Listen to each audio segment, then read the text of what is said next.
अंबरपुर गांव बहुत पुराना था, बहुत ही पुराना। गांव वाले एक हवेली के बारे में फुसफुसाते थे, एक भूतिया हवेली। ये गांव के किनारे पर घने जंगल से घिरा हुआ था। हवेली कभी बहुत बड़ी और खूबसूरत थी, अब बस खंडहर बचा था।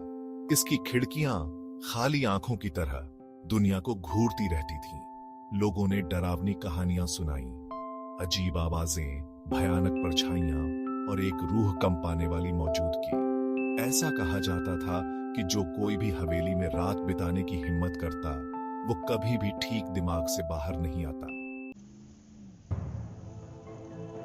विजय एक सिटी बॉय था। वो ऐसे अंधविश्वासों पर हंसता था, वो लॉजिक और रीजन में बिलीव करता था, भूत प्रेत की कहानियों में नहीं। जब उसने भूतिया हवेली के किस्से सुने तो उसने इन्वेस्टिगेट करने का डिसाइड किया, इन मिथ्स को गलत साबित करने के लिए। विजय ने अपने 3 एडवेंचरस दोस्तों को कन्विंस किया। वे हिचकिचा रहे थे, लेकिन अननोन के थ्रिल से एक्साइटेड भी थे। जैसे ही सूरज डूबने लगा और रास्ते पर लंबी भयानक परछाइयां पड़ने लगीं, वे सब हवेली की ओर चल पड़े। पास से हवेली और भी खराब थी। हवा में सीलन और सड़न की गंध भरी हुई थी। मकड़ियों के जाले डरावने डेकोरेशंस की तरह लटके हुए थे। हर जगह धूल की मोटी परत थी। केवल पुराने घर की चरमराहट की आवाज आ रही थी। जैसे ही उन्होंने एक्सप्लोर किया, उन्हें एक प्रेजेंस फील हुई, एक ठंडक जिससे उनकी रूह कांप गई। अचानक हवा के एक झोंके ने एक दरवाजा बंद कर दिया।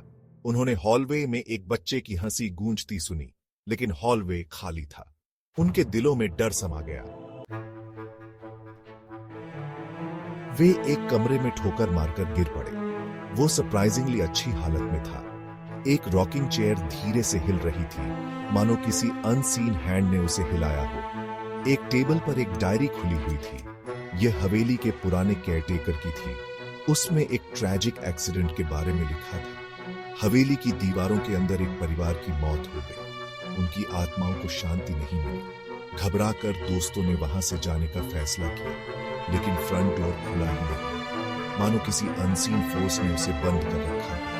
वे फंस गए थे। उनके दिल तेजी से धड़क रहे थे। हंसी फिर से गूंजी, इस बार और करीब। अंबरपुर की हवेली ने अपना असली रूप दिखा दिया था।